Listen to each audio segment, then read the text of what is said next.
요한복음 21장 15절부터요. 15절부터 17절까지만 보겠습니다. 요한복음 21장 15절부터 17절이요. 우리 함께 읽겠습니다. 시작. 그들이 조반 먹은 후에 예수께서 시몬 베드로에게 이르시되 요한의 아들 시몬아 네가 나를 사람들보다 나를 더 사랑하느냐 시시니 이르되 주님 그러하이다. 내가 주님을 사랑하는 줄 주님께서 아시나이다. 이르시되 내 양을 먹이라 하시고 또 두 번째 이르시되 요한의 아들 시몬아 네가 나를 사랑하느냐 하시니 이르시되 주님 그러하나이다. 내가 주님을 사랑하는 줄 주님께서 아시나이다. 이르시되 내 양을 치라 하시고 세 번째 이르시되 요한의 아들 시몬아 네가 나를 사랑하느냐 하시니 주께서 세 번째 네가 나를 사랑하심으로 베드로가 근심하여 이르되 주님 모든 것을 아시오매 내가 주님을 사랑하는 줄을 주님께서 아시나이다. 예수께서 이르시되 내 양을 먹이라. 아멘. 네, 저희는 요한복음 21장을 보고 있습니다. 요한복음 20장 31절에 끝나도 전혀 이상하지 않는데 21장이 왜 있냐라는 거에 대해서 지난주에 말씀 나눴는데 부활하신 예수님께서 실패하고 낙심해 있는 제자들을 다시 세우고 싶으셨던 것 같아요. 제자들에게 초점이 맞춰져 있습니다. 부활하신 예수님께서 이미 예루살렘에서 두 번이나 제자들에게 나타나셨지만 다시 갈릴리 호숫가에서 제자들을 만나신 것은 그들을 처음 부르셨던 그 장소에서 그들을 다시 일으켜 세우기 위함이었습니다. 지난주에 물고기를 밤새 못 잡고 있다가 새벽 미명에 예수님께서 배 오른편으로 던지라고 하니까 그물이 끊어질 듯 잡혔다고 그랬죠. 그게 어부들을 처음 제자로 부르실 때 그런 장면을 다시 만들어 주시는 거라 했습니다. 예수님이 잡혀가 신문받고 십자가에서 죽으실 때 제자들은 예수님을 부인했고 또 전부 다 도망가 버렸다고 했습니다. 자기도 이렇게 끌려가서 처형당할까 봐 그런 두려움이 있었던 거죠. 그렇게 무너져 있던 그런 제자들에게 예수님은 다시 찾아오셔서 처음에 그 부르심의 마음을 이렇게 하늘로 떠나시기 전에 그렇게 다시 일으켜 주고 싶으셨던 거예요. 본문을 보겠습니다. 요한복음 21장 15절 그들이 조반 먹은 후에라고 나오죠. 그 앞절에 보면 물고기를 잡아왔어요. 그래서 육지로 와서 예수님이 준비한 떡과 고기를 같이 먹었죠. 그런 이야기입니다. 아침 먹은 후에 계속 이어지고 있다는 말입니다. 예수님께서 시몬 베드로에게 이르시되 요한의 아들 시몬아 네가 이 사람들보다 나를 더 사랑하느냐 이렇게 물으셨어요. 이 부분은 아주 유명하죠. 세 번 베드로를 향한 3번 질문했고 3번 답했다. 이런 거 되게 유명한 본문인데 다시 한번 잘 들어보세요. 요한의 아들 시모나라고 이렇게 말했어요. 요한복음에서 요한의 아들 시모나는 오늘 본문과 요한복음 1장에 딱 2번만 나와요. 요한복음 1장에 어떤 부분일까요? 베드로를 처음에 어떻게 하실 때? 부르실 때 그렇게 불렀어요. 제가 읽어볼게요. 요한복음 1장 40절에서 42절. 세례 요한의 제자들 중에 베드로의 형이 있었어요. 안드레. 형인지 동생인지 모르겠지만 안드레라고 있었는데 이제 세례 요한의 제자였다가 예수님께로 갔어요. 예수님을 만나고 이제 형제인 베드로에게 말하는 거예요. 그가 먼저 자기 형제 시몬을 찾아가 말하되 우리가 메시아를 만났다 하고, 메시아는 번역하면 그리스도라. 데리고 예수께 오니, 이제 베드로를 데리고 왔어요. 예수께서 보시고 이르시되 네가 요한의 아들 시몬이니 장차 게바라 하리라 하시니라. 게바는 번역하면 베드로니라. 이렇게 예수님께서 이때 요한의 아들 시몬아라고 처음 말씀하셨고, 요한복음엔 전혀 안 나오다가 오늘 본문에 또 두 번째로 나오는 거예요. 이것도 마찬가지입니다. 요한복음에서 지금 부활하신 예수님께서 지금 무너져 있던 제자들을 다시 일으켜 세우기 위함이에요. 그래서 그걸 상기시키려고 하는 거예요. 처음 부르실 때 요한의 아들 시몬아 하면서 내가 네 이름 새로 하나 지어줄게 하면서 게바라고 붙였거든요. 아람어는 게바인데 헬라어로 바꾸면 페트로스, 베드로, 이제 한국말로는 베드로라고 부르는 거예요. 그 뒤로는 다 베드로야 이렇게 불렀는데, 지금 요한복음 21장에서 그때 처음 부르셨을 때 했던 그 말을 부르는 말로 하시는 거예요. 그때를 기억나게 하시는 거예요. 예수님께서 지금 요한의 아들 시몬아. 그래서 뭐 찬송가 가스펠송에 이런 노래도 있죠. 요한의 아들 시몬아 이렇게 부르잖아요. 김성수 목사님의 설교를 봤는데 이 시몬이라는 이 이름을 가지고 복음적으로 이렇게 풀이를 하시더라고요. 제가 좀 소개해 드릴게요.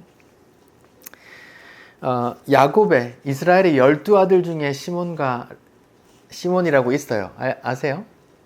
그 막내 라헬의 아들이 요셉과 베냐민이고, 그 위에 이제 시몬과 뭐 형제들이 쭉 있잖아요. 10형제들이 있잖아요.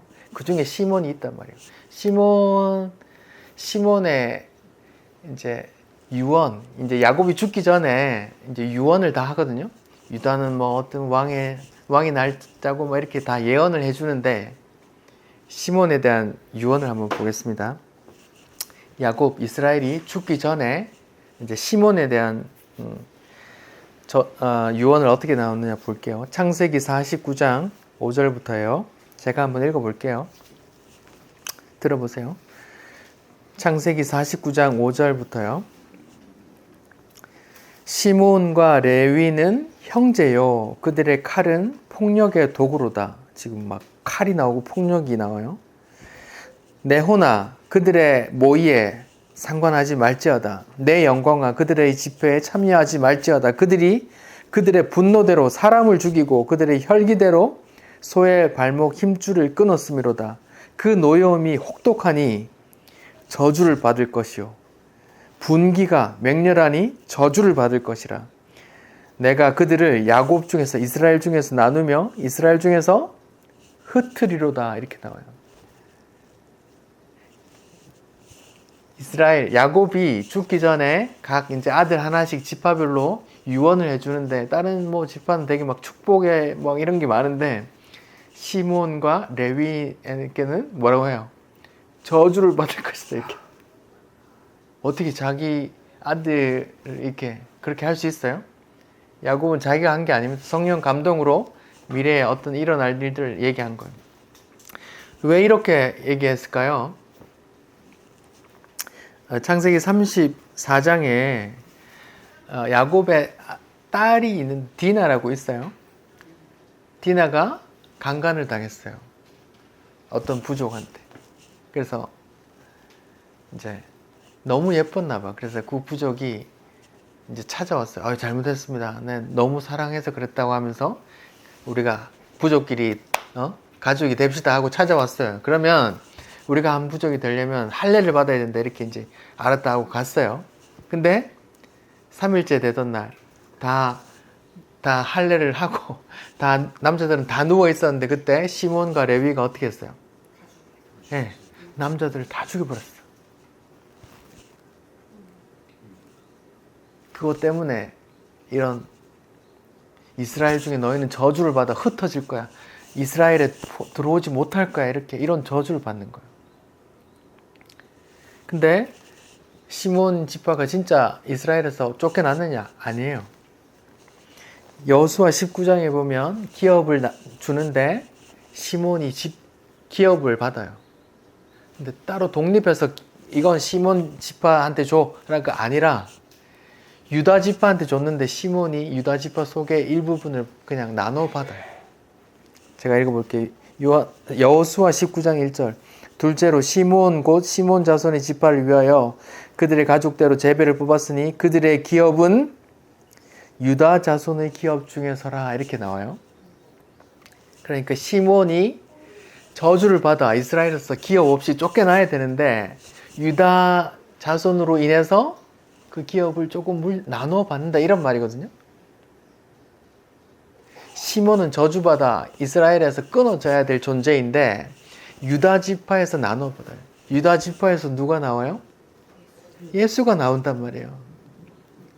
그럼 하나님의 저주를 받아 이스라엘에서 하나님의 백성에서 끊어져야 될 어떤 존재들이 유다 지파로부터 나오는 어떤 존재로 인해서 구원을 받더라. 이 얘기가 있단 말이에요. 시몬이란 이름 속에.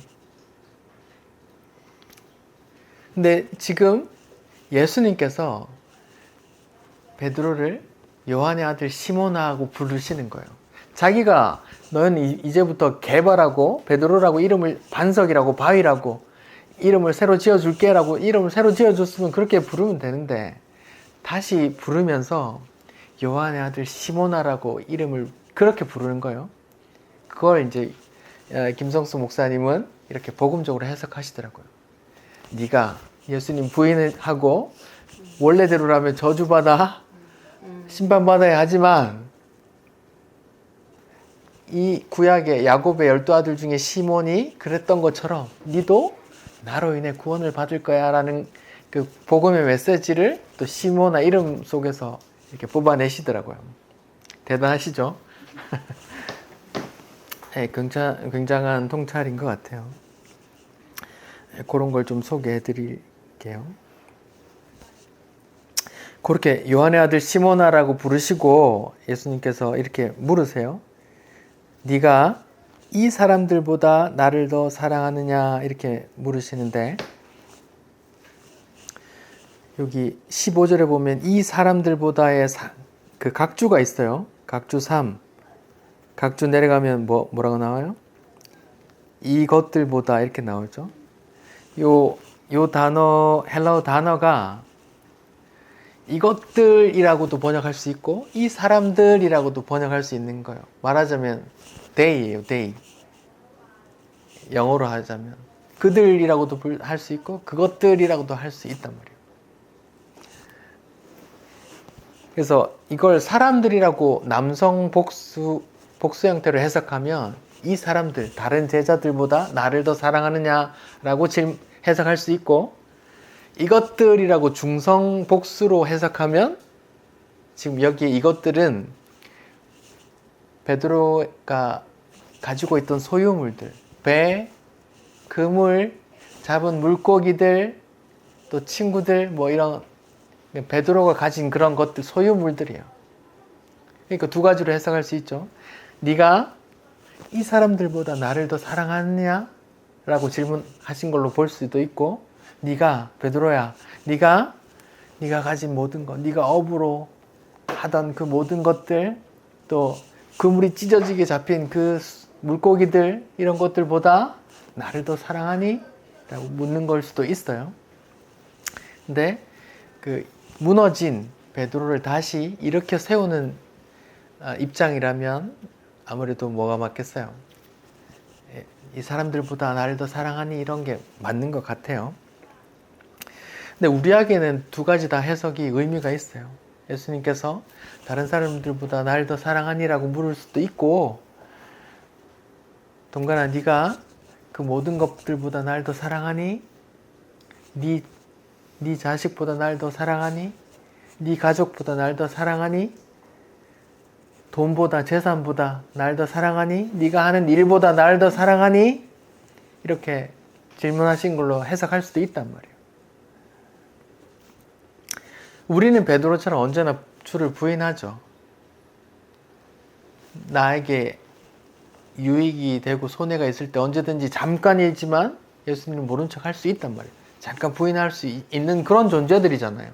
우리가 다 그렇게 살고 있잖아요. 그런 면에서 이 본문은 정말 베드로만 일으키는 게 아니라 우리 모두를 일으키는 본문이 맞아요. 우리가 그러니까.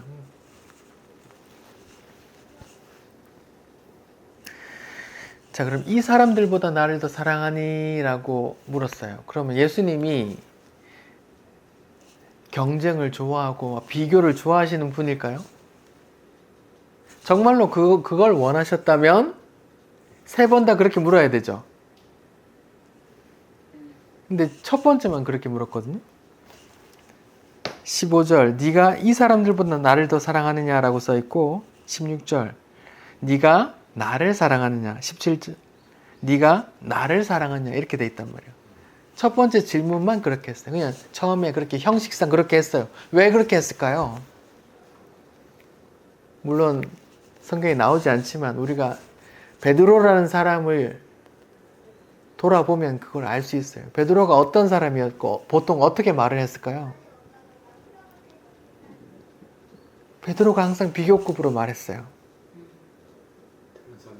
예, 예수님, 딴 놈들 다 주를 버려도 나는 안 버립니다.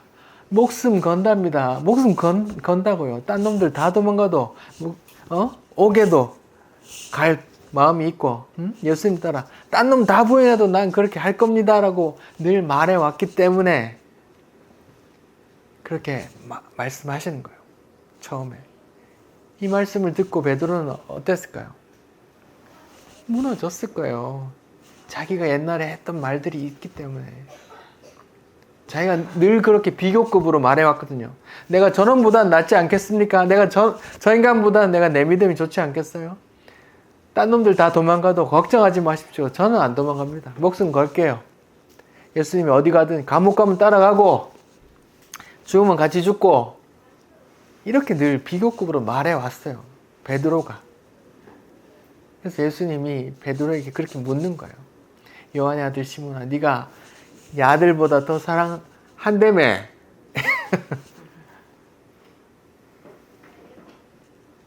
그 말에 베드로는 첫 질문부터 무너졌을 거란 말이에요. 자기가 그렇게 말해왔던 게 있으니까. 그렇게 말하고서는 말해왔지만 어떻게 했어요? 실제로는 3번 오히려 어떻게 했어요? 부인했단 말이죠. 부인하는 거에 대해서 중요하니까 제가 한번 읽어드릴게요.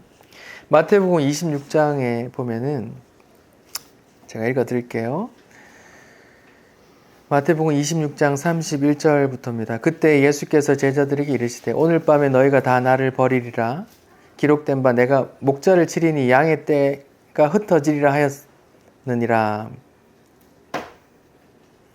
이렇게 쭉 말하고 33절 베드로가 대답하여 이르되 모두 다 주를 버릴지라도 나는 결코 버리지 않겠습니다. 예수께서 이르시되 내가 진실로 이르노니 오늘 밤 닭 울기 전에 네가 3번 나를 부인할 거야. 아이고 아닙니다. 내가 주와 함께 죽을지언정 주를 부인하지 않겠습니다. 라고 하니까 또 모든 제자들도 따라 같이 말했어요. 지금 3번 부인하는 걸 보려고 했는데 앞부분도 같이 읽었네요. 마태복음 26장을 다시 한번 봅시다. 3번 부인하는 내용을 한번 봅시다.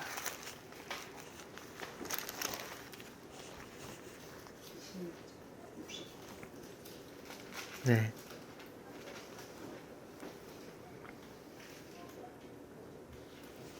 (69절부터) 나오네요. 마태복음 26장 69절부터 나오는데 한 여종이 나와 이르되 너도 갈릴리 사람 예수와 함께 있었도다 하거늘 베드로가 모든 사람 앞에서 부인하여 이르되 나는 네가 무슨 말 하는지 모르겠다. 나는 알지 못한다. 이렇게 말했어요.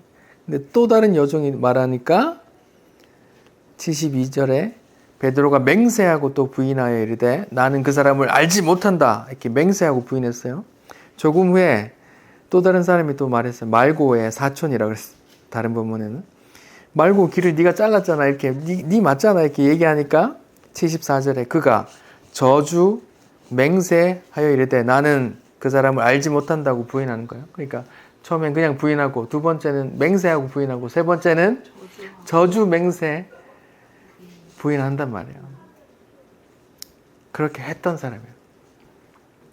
75절 이에 베드로가 예수의 말씀에 닭 울기 전에 네가 세 번 나를 부인하라 하심이 생각나서 밖에 나가서 심히 통곡하니라.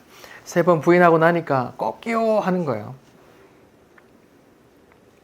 그랬더니 예수님이 했던 말이 생각나서 어떻게 해요? 엉엉 울게 됐단 말이에요.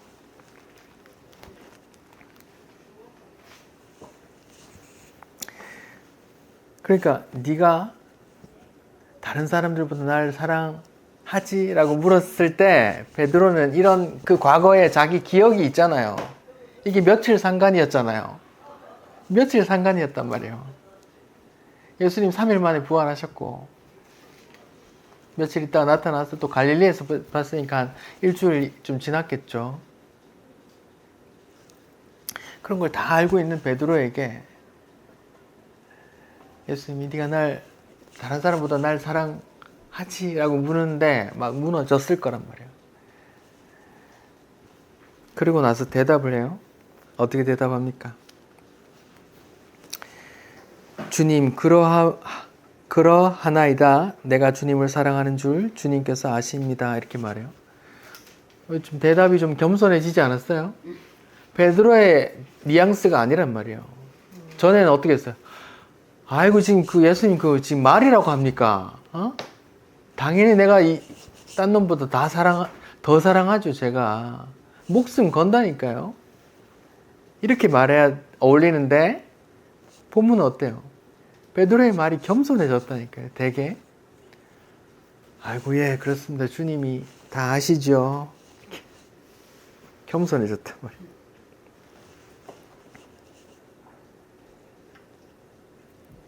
그러니까 예수님이 말씀하세요. 내 양을 먹이라고 하세요.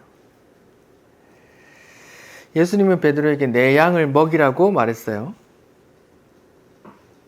오늘날 목사님들이 대부분의 목사님들이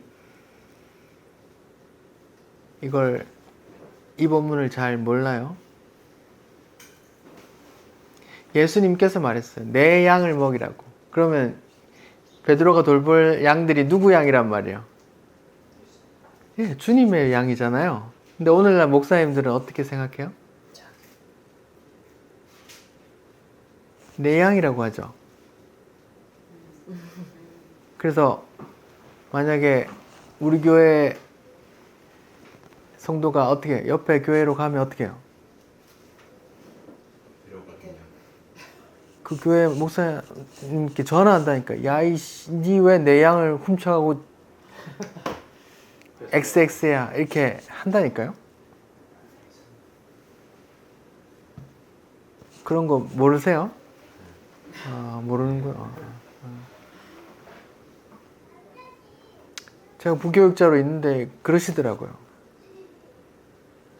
막 자기는 좀 큰 교회 또 노회에서 연륜이 있는 목사니까 자기 교회 딴 교회 다닌다고 얘기하면 그 교회 노회 때 만나서 막 이렇게 불러가지고 막 네가 뭐 그러면 되냐 막 이렇게 막 하더라고요.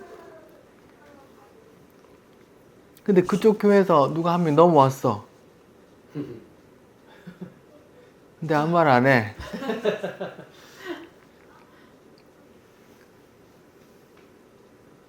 목사님 왜 가만히 있습니까? 라고 말하고 싶었지만 제가 말했다 못했다 말이죠. 네, 저는 겁쟁이니까 처자식 목에 살려야 되니까. 혹시 여러분 중에 제가 혹시 그러고 있으면 이 영상을 이렇게 보내면서 저한테 말하세요. 네 양 없다. 주님의 양이다. 이렇게 말해 주시면 제가 정신을 차리겠습니다.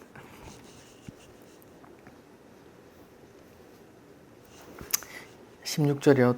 또 두 번째 이르시되 요한의 아들 시몬아 네가 나를 사랑하느냐 하시니 이르되 주님 그러합니다. 내가 주님을 사랑하는 줄 주님께서 아십니다. 이르시되 내 양을 치라 이렇게 말씀하세요. 두 번째 물으면 비교 구문이 없어요. 그 누구보다도 그 무엇보다도 더라는 말이 없어요. 그냥 네가 나를 사랑하느냐예요. 세 번째 질문도 마찬가지예요. 17절이요.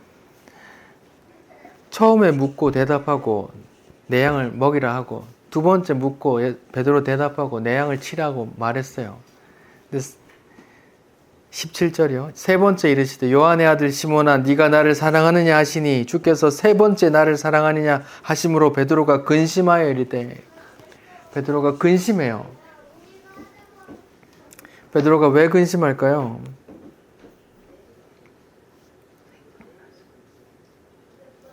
여기 근심하다는 단어는 딴 본문에서는 고통스러워하다, 슬퍼하다 이런 본문이에요. 이런 단어예요. 베드로가 세 번째 질문하시는데 왜 근심을 할까요? 똑같이 그냥 아무 감정 없이 말할 수도 있는데 베드로는 뭐가 생각났을까요? 네. 대제사장 집 마당뜰에서 불을 쬐면서 3번 부인하던 게 생각이 났던 거예요. 성경에 안 나옵니다. 그랬을 거예요. 마음 한구석에서는 이런 생각도 있지 않겠어요? 왜 예수님 자꾸 물으시지? 예수님의 의중을 모르겠네. 지금 내가 3번 부인한 거 지금 비난하려고 하시나? 이런 마음도 있을 거고, 자기가 그때 엉엉 울었던 3번 부인하고 나서 꼭 기호하고 나서 자기가 엉엉 울었던 그 기억도 났을 거예요. 그래서 근심하고 슬퍼하고 고통스러워한다는 그 단어를 쓰는 거란 말이죠. 혹자는 이 근심하다는 내용을 이렇게 해석을 해요. 그 헬라어 단어를 추리해서 첫 번째 네가 날 사랑하느냐라고 물을 때는 예수님께서 아가페라는 단어를 물으셨어요. 헬라어 단어에는 뭐 크게 3가지가 나오잖아요. 아가페, 신적인 사랑. 두 번째 필레오, 친구 간의 사랑. 세 번째 에로스, 남녀 간의 사랑. 이렇게 이제 있다고 하면서 첫 번째, 두 번째 질문은 아가페로 물으셨어요. 네가 나를 사랑하느냐 아가페로 물었는데 베드로는 예, 그럽니다. 내가 주를 사랑하는 줄 아시죠? 라고 말했을 땐 베드로는 다 어떻게 대답했어요? 필레오로 대답했어요. 친구 간의 사랑으로. 그랬더니 세 번째 질문은 원어를 보면 필레오로 물었어요. 예수님이.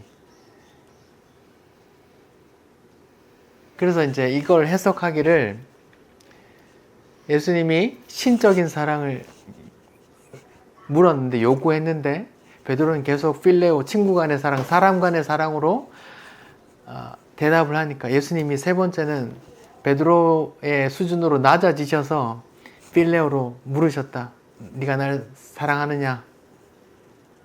이렇게 낮아지심 때문에 베드로가 근심했을 거야 라고 말을 하는데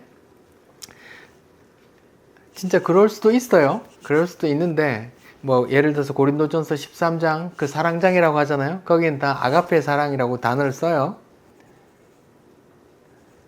요한 1서도 뭐 사랑, 하나님은 사랑이시니 뭐 이런 게 다 나오는데 다 아가페 사랑을 써요. 그런 해석도 맞을 수 있는데 요한복음 안에서는 아가페나 필레오를 막 요한이 막 겹쳐서 써요. 제가 한번 예를 들어 볼게요.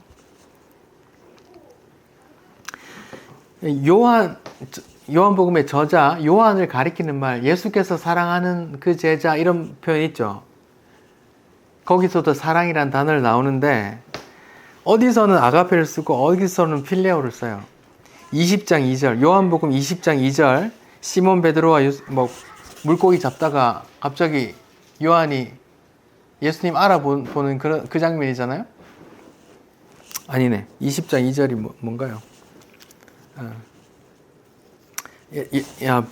예수님 무덤에 달려가는 그 장면이에요. 시몬 베드로가 예수께서 사랑하시던에서 그 제자 때 아가페를 썼는데 21장에는 7절, 21장 7절에 예수께서 사랑하는 그 제자 할 때는 또 필레오를 썼어요.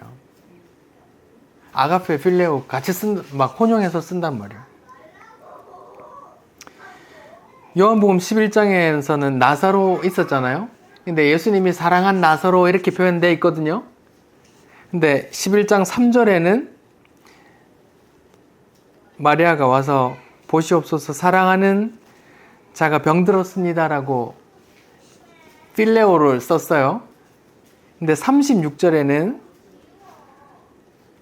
유대인들이 말하되 보라 그를 얼마나 사랑하셨는가. 예수님이 막 슬퍼서 우니까 사람들이 그를 얼마나 사랑했는가 이렇게 말하는데 아가페를 썼어요. 또 이렇게 막 혼용했어요. 똑같은 나사로를 사랑한다고 쓰는데 필레오를 쓰기도 하고 아가페를 쓰기도 하고 그렇게 한단 말이에요. 또 요한복음 3장과 5장에서 하나님이 예수님을 향한 사랑, 이건 진짜 아가페를 써야 되잖아요. 이것도 혼용해서 쓴다니까요. 요한복음 3장 35절에 아버지께서, 하나님이에요. 아버지께서 아들을 사랑하사 만물을 다 그의 손에 주셨으니, 이건 아가페로 썼어요. 근데 5장 20절 아버지께서 아들을 사랑하사 자기 행하시는 것을 아들에게 다 보이시고, 이렇게 할 때 아버지께서 아들을 사랑하자 5장 20절에는 필레오로 썼어요. 하나님이 아들 예수를 사랑하는 게 아가페로 써야 되잖아요. 그런 명확한 구분이면.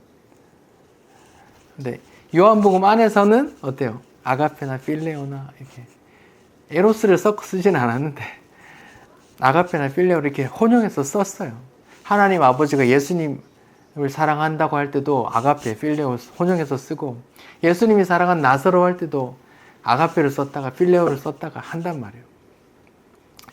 예수님이 사랑한 그 제자 요한을 가리킬 때도 아가페를 썼다가 필레오를 썼다가 한단 말이에요. 제가 볼 때는 꼭 그런 이유는 아닌 것 같아요. 제가 볼 때 여기서 베드로가 세 번째 질문에 특히 근심했던 이유는 아까 말했던 대로 세 번 자기가 부인했던 게, 그리고 통곡했던 게 생각이 났던 것 같아요. 제 생각은 그래요.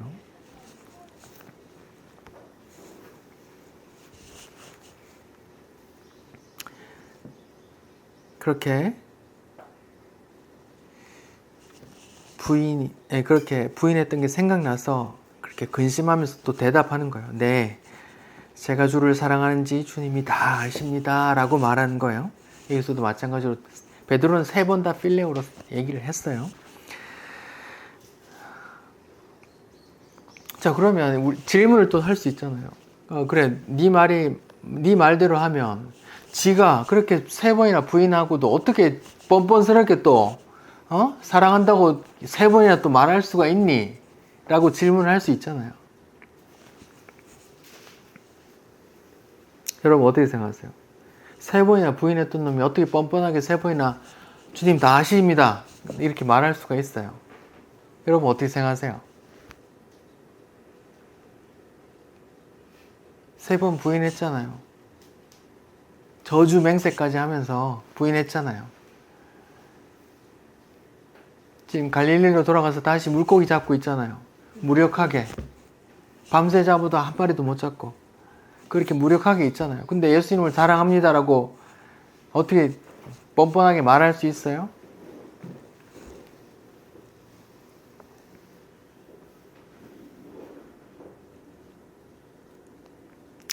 여기서도 김성수 목사님은 이렇게 얘기하시더라고요. 베드로는 알았던 거예요. 주님을 향한 사랑이 나로 인해 발생되는 게 아님을 알았던 거예요. 이렇게 얘기하시더라고요.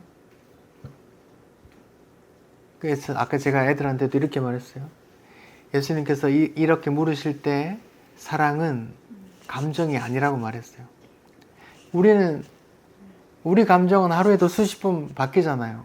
우리 믿음도 우리 주관적이잖아요. 내가 건강하고 봉사 열심히 할 때는 어때요? 내 믿음이 막 좋은 것 같고 예수님을 막 사랑하는 것 같잖아요.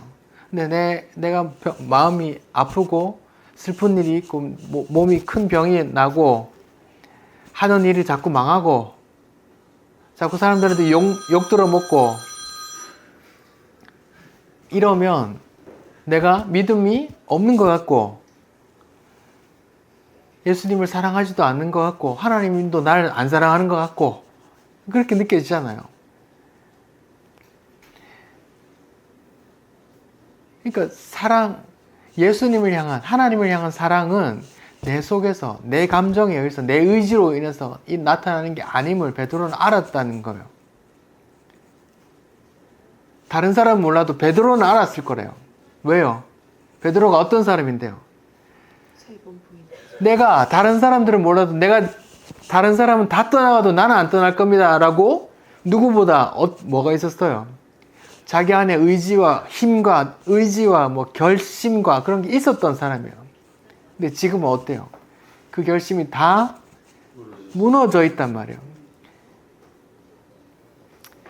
다른 사람은 몰라도 베드로는 알았을 거라는 거예요. 아, 주를 향한 사랑이 내 안에서 나오는 게 아니구나. 내 힘으로 나오는 게 아니고 내 힘으로 되는 게 아니구나 라는 걸 베드로는 알았을 거라는 거예요. 내가 그렇게 예수님 딴 놈 다 부인해도 나는 안 부인할 겁니다. 예수님 감옥 가면 같이 가고 예수님 죽으면 같이 죽을게요 라고 베드로가 고백했던 말이 허튼 말이 아니었잖아요. 정말 자기 의지대로 주먹 불끈 쥐면서 말했잖아요. 근데 그 강한 의지와 결심도 한순간에 다 무너지더라는 걸 자기가 알았잖아요. 그런데 지금 또 사랑합니다라고 3번이나 말하는 건 베드로는 알았을 거란 말이에요. 주를 향한 사랑이 내 사랑이나 내 감정이나 내 의지로 나오는 게 아니구나 라는 걸 알았단 말이에요. 그럼 사랑은 뭔데? 어디서 나오는데? 사랑은 어디서 나와요?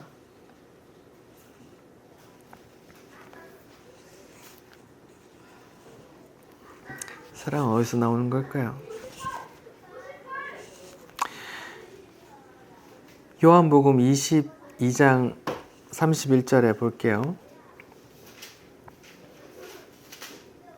누가복음이에요. 누가복음 22장. 최후에 만찬하시고 하시는 말씀이세요. 네가 3번 부인할 거야 라고 말하기 전에 이런 말씀을 하세요. 누가복음 22장 31절. 시몬아 시몬아 보라 사탄이 너희를 밀 까부르듯이 하려고 요구하였으나 그러나 내가 너를 위하여 어떻게 했대요?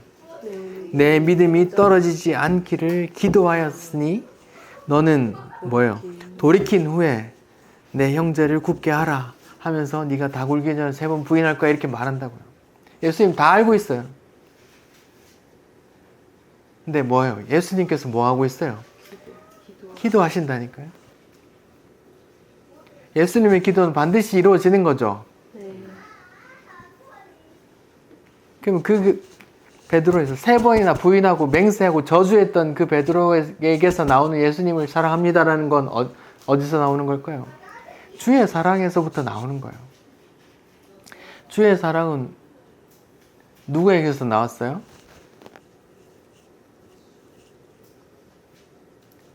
주의 사랑, 예수님이 이 땅에 육을 입고 이 땅에 왔는데 누구의 사랑을 갖고 왔어요?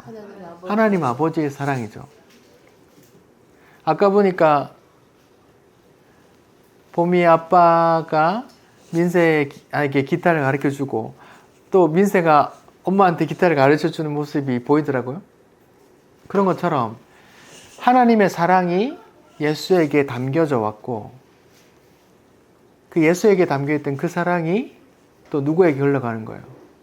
베드로에게, 제자들에게 흘러가는 거란 말입니다. 자, 보세요. 하나님의 사랑이 예수님께 담겨버렸어요. 그랬더니 예수님이 어떻게 돼요? 세상의 왕이 됐어요? 어땠어요? 죽어버렸어요. 사람들을 위해서 죽어버렸어요. 그러면 그 예수님의 사랑이 베드로에게 제자들에게 담기면 어떻게 될까요? 베드로 죽어요. 그렇게 된다니까요. 그래서 요한복음 21장에 18절에 이런 말이 나오는 거예요. 네가 진실로 진실로 내게 이르노니 네가 젊어서는 스스로 띠띠고 원하는 곳으로 다녔거니와 늙어서는 네 팔을 벌리리니 남이 네게 띠띠고 원하지 않는 곳으로 데려갈 거야. 이 말씀을 하시면 베드로가 어떠한 죽음으로 하나님께 영광 돌릴 것을 가리켜 하심이라. 누군가가 죽음으로 하나님께 영광을 돌린 분이 있죠. 누구예요? 예수님이죠. 예수님 안에 뭐가 있었다 했어요? 하나님의 사랑이 담겨 있었다 그랬거든요. 하나님의 사랑이 예수께 담겨버리니까 예수가 그렇게 다른 사람들 위해서 죽어버려. 미랄이 돼요. 근데 베드로에게 사랑한다는 고백을 받아내니까 베드로가 앞으로 어떻게 된다고 예언하시는 거예요. 남이 널 끌고 가서 뭐 죽게 될 거야 한다. 남이 널 끌고 갈 거야. 네가 원치 않는 곳으로 끌고 갈 거야 하는데 뭐예요? 베드로가 앞으로 어떤 죽음으로 하나님께 영광 돌릴 것을 미리 아심이라고 하잖아요. 여러분 이런 사랑을 받으시겠어요? 여러분의 자녀가 이런 사랑 받으시면 오케이?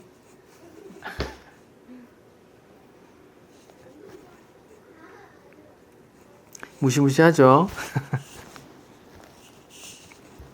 성경 구절을 좀 더 볼게요. 요한복음 15장 9절이요.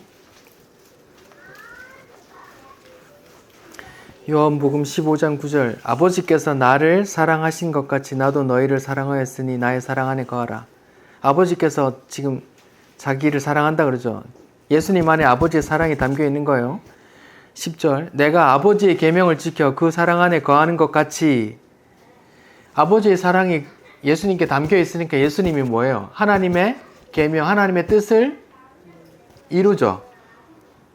그러니까 그것같이 너희도 내 계명을 지키면 내 사랑 안에 거하리라.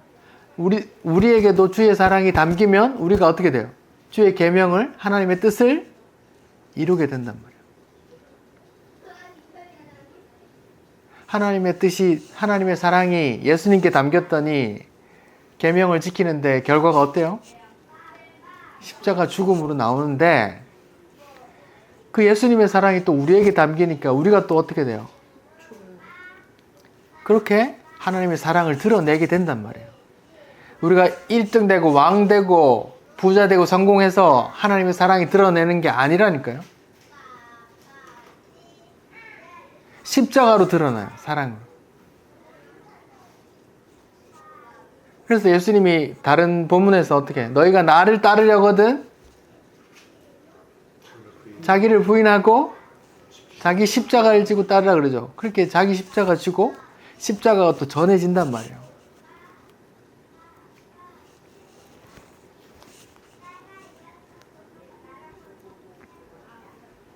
그리고 12절에 내 계명은 곧 내가 너희를 사랑한 것 같이 너희도 서로 사랑하는 거래요. 요한복음 13장에는 최후의 만찬 하시면서 뭐라 그래요? 새 계명을 주노니 서로 사랑하라 그래요. 예수님의 사랑, 계명, 예수님의 사랑이 우리 안에 담기면 예수님의 계명을 지키게 되는데 그게 뭐예요? 서로 사랑하게 된대요.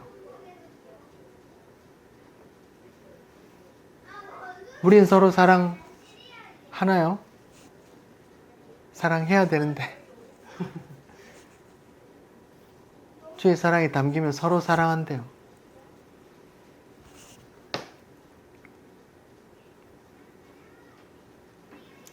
주의 계명이 담기면 서로 사랑하게 된대요. 서로 사랑하는 게 뭔데요? 네. 내가 이런 놈인데 주께서 나를 사랑하셨습니다 하고 주의 살과 피를 나누는 거예요. 난 이런 놈인데 이렇게 주님께서 사랑받으셨어요. 사랑받았습니다 하고 나누는 거랍니다. 그러면 베드로, 예수님께서 베드로를 사랑하셨죠.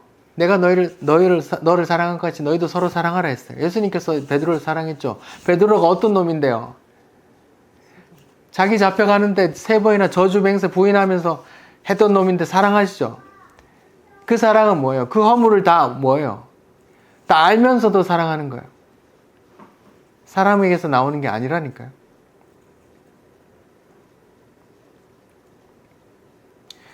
우리가 주의 사랑이 담기면 우리가 서로 사랑하게 되는데 어때요? 저 인간 허물 다 아는데도 사랑하게 된다니까요. 왜요? 예수께서 나도 사랑하셨는데 그걸 알기 때문에요. 그래서 같이 주의 살과 떡을 나누는 거예요. 같이.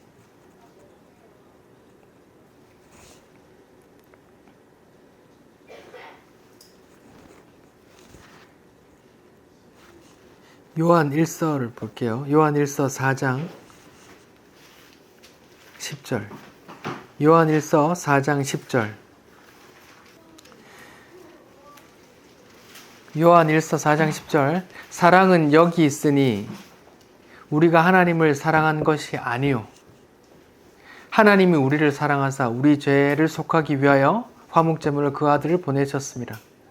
보세요. 사랑이 있는데 우리가 하나님을 사랑한 게 아니에요. 베드로가 지금 예수님을 사랑한다고 고백합니다. 베드로가 자기 감정, 자기 의지로 사랑하는 게 아니란 말입니다. 하나님의 사랑이 예수께 왔고 예수의 사랑이 베드로에게 갔단 말이에요. 베드로에게 같은 사랑이 우리에게까지 오고 그 사랑이 우리에게서 나오는 게 아니고 위에서 흘러 들어온단 말이에요. 그래서 물은 위에서 아래로 흐르고 사랑은 위에서 아래로 간단 말이에요. 부모는 자기 새끼 똥 닦아주면서 더럽다고 생각 안 하지만 자식은 부모 똥 닦으면 어떻게 해요? 더럽다고 생각한단 말입니다.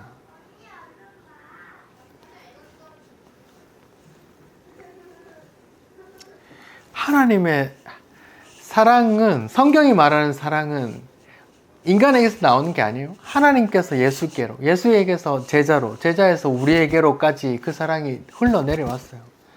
그 사랑이 멈추는 게 아니래요. 계속 흘러간대요. 이렇게 말씀 나누면서 흘러간대요.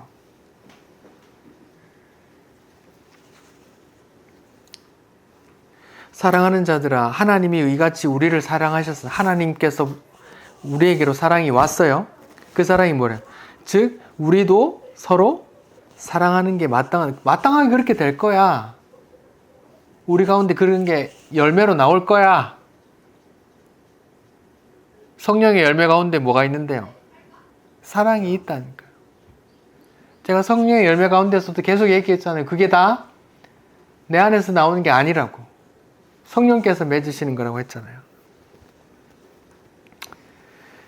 어느 때 하나님을 본 사람이 없으되 만일 우리가 서로 사랑하면 하나님이 우리 안에 거하시고 그 사랑이 우리 안에 온전히 이루어지느니라 하면서 이 사랑을 얘기할 때 성경에서 항상 성령이 연결돼요. 그의 성령을 우리에게 주심으로 우리가 그 안에 거하고 그가 우리 안에 거하는 줄 아느니라. 그게 다 성령으로 가능하단 말이에요. 요한복음에도 마찬가지요. 내 계명을 사랑하라, 서로 사랑하라 이렇게 말하고 나서 뒤에 계속 그 다음에 계속 성령의 이야기가 나와요. 우리에게서 나오는 게 아니란 말이에요.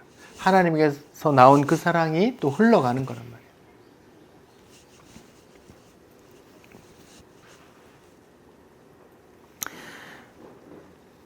주님을 사랑하는 여러분이 주님을 사랑하는 것은 여러분의 감정에 기인한 것이 아닙니다. 그러니까 내 감정이 기쁠 때에도 슬플 때에도 주님을 사랑합니다라고 고백할 수 있는 거예요. 고백해야 됩니다. 내게서 나오는 것이 아니기 때문에 내가 건강하든 고통 속에 중병을 앓고 있든 똑같이 주님을 사랑합니다라고 고백할 수 있는 거예요. 내게서 나오는 것이 아니기 때문에 내가 하는 일이 잘 풀리던, 하는 일마다 턱턱 막히던, 내가 사람들로부터 칭송받던, 사람들 만날 때마다 욕먹던, 그거하고 상관없이 뭐예요? 내가 주님을 사랑합니다 라고 고백할 수 있는 거예요. 고백해야 되는 거란 말이에요. 그게 마땅히 열매 맺힌단 말이에요. 하나님의 사랑이 예수께 담겼더니 예수가 하나님의 뜻대로 죽어버렸어요. 그 사랑이 또 예수를 통해, 제자를 통해 우리에게 담기면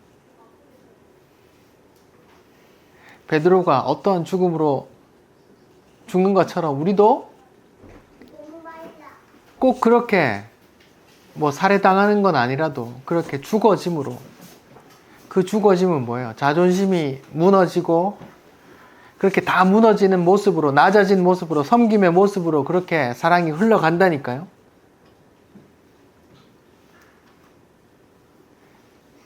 이렇게 말하니까 또 사람들이 막 자기 의지로 막 섬기고 섬겨야 돼, 사랑해야 돼 이렇게 하는데, 제가 계속 말하는 게 뭐예요? 그게 우리가 하는 게 아니라니까. 우리 힘으로 하는 게 아니라니까요.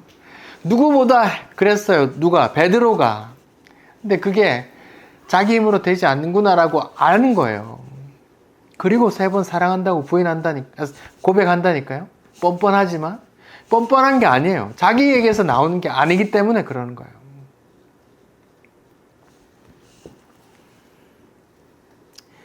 이 악물고 사랑해야 돼, 사랑해야 돼, 섬겨야 돼, 죽겠는데 해야 돼. 그거 아니란 말입니다. 그거 하나도 안 받으세요, 하나님이. 하나님께서 그 사랑을 내게 담아주시면 그게 나무에서 열매 맺히듯 자연스럽게 맺힌다니까요. 맺히게 하신단 말입니다. 맺히게 하시면 스스로 으쓱대지 말라고요. 그게 내가 맺는 게 아니기 때문에 그래요. 으쓱대면 다 가짜예요. 내가 맺는 거기 때문에 가짜란 말이에요. 모조품, 짝퉁이란 말입니다. 그런 사람들이 뭐예요? 내가 주의 이름으로 이것도 하고 저것도 했지 않습니까? 하는데 예수님 뭐래요? 모릅니다. 난 너를 모르니까 불법을 행하는 자다 썩 물러거라 한단 말이에요.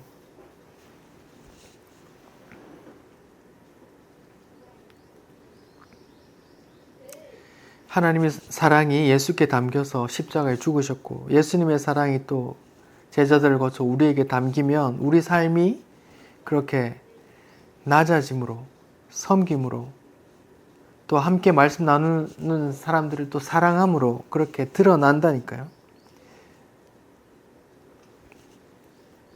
우리는 주의 사랑을 받았기 때문에 주를 사랑하게 되는 것이고, 주의 사랑이 우리에게 하여금 옆에 있는 성도들을 사랑하게 하는 거라니까. 이게 뭐예요? 이게 율법 지킴이라니까요. 하나님 사랑, 이웃 사랑이라면서요.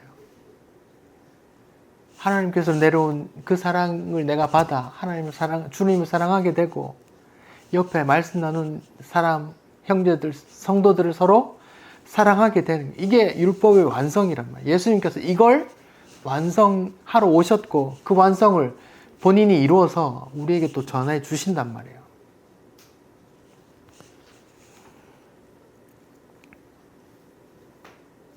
이것이 하나님의 뜻이고 주님의 기도이기도 하고 주님께서 우리에게 요구하시는 거기도 해요.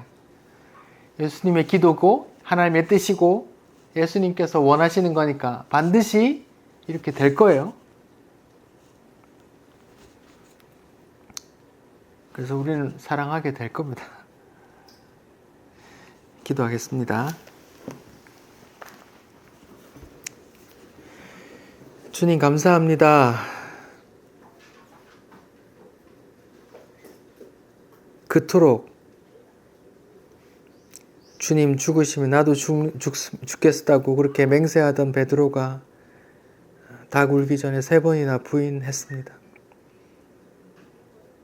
그렇게 무너져 있는 베드로에게 찾아오셔서 3번이나 사랑하느냐고 물어주시고 사랑 고백 받아주심이 감사합니다. 주님, 우리에게도 매일 물어봐 주십시오. 우리는 매일 삶 속에 베드로처럼 그렇게 무너지지만 주님께서 우리에게 똑같이 물으실 때, 예, 주님,